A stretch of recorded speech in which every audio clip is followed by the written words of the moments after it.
भारत के आसमान में एक नई कहानी का आगाज हुआ है। एचएएल यानी हिंदुस्तान एरोनॉटिक्स लिमिटेड ने अपनी 13वीं सीरीज प्रोडक्शन तेजस MK-1A को सफलतापूर्वक उड़ाकर भारत की ताकत को दिखाया है। दरअसल तेजस भारत का पहला स्वदेशी हल्का लड़ाकू विमान है और उसी का अपग्रेडेड वर्जन है MK-1A, जिसने सफलतापूर्वक उड़ान भर के अपनी क्षमताओं का प्रदर्शन किया है। ये पहले के तेजस से ज्यादा एडवांस और ताकतवर है। इसमें नया स्वदेशी AES से रडार, बेहतर इलेक्ट्रॉनिक्स, वारफेयर सुइट, ज्यादा हथियार ले जाने की क्षमता और तेज रफ्तार के साथ जबरदस्त नियंत्रण है। बता दें कि भारतीय वायुसेना ने तेजस MK-1A के 83 विमानों का ऑर्डर HAL को दिया है, जिसमें से 73 सिंगल सीट और 10 डबल सीट के ट्रेनर विमान है, जिससे आने वाले सालों में 4 नए स्क्वाड्रन तैयार किए जाएंगे। तेजस की खासियत है कि यह छोटा, तेज और कम खर्च वाला फाइटर विमान है, जो दुश्मन के हवाई हमलों से रक्षा कर सकता है। 13वीं सीरीज प्रोडक्शन विमान नंबर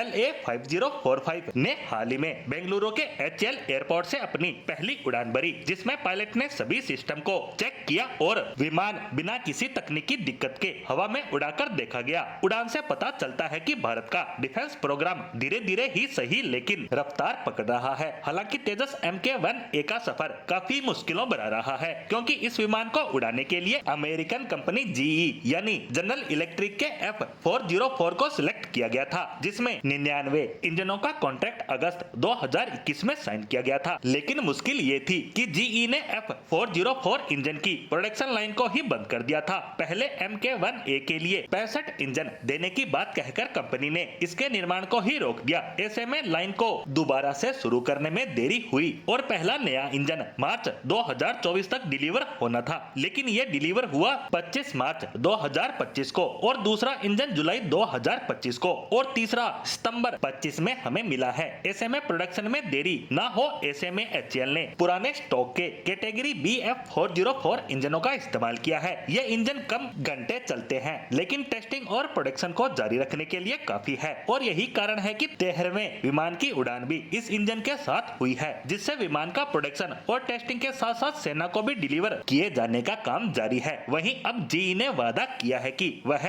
मार्च 2026 से हर महीने एक इंजन की डिलीवरी देगा और अगर सब कुछ योजना के अनुसार चलता रहा तो हर साल 14 से 16 विमान की सप्लाई के साथ इसका प्रोडक्शन होगा। बता दें कि इस विमान को तेजी से बॉर्डर पर तैनात करने के लिए डिजाइन किया गया है। ये न केवल दुश्मन के हवाई हमलों को रोक सकता है, बल्कि बियॉन्ड विजुअल रेंज यानी बहुत दूर से भी टारगेट को निशाना बना सकता है। वहीं HAL MK-1A के बाद MK-2 का भी निर्माण करने पर ध्यान दे रहा है, जो ज्यादा बड़ा और ज्यादा ताकतवर होगा और इसके लिए इंजन का निर्माण भी देश में करने की प्लानिंग हो रही है। इस तरह इन प्रोजेक्ट से भारत न केवल आत्मनिर्भर बनेगा, बल्कि भविष्य का फाइटर जेट एक्सपोर्टर भी बन सकता है।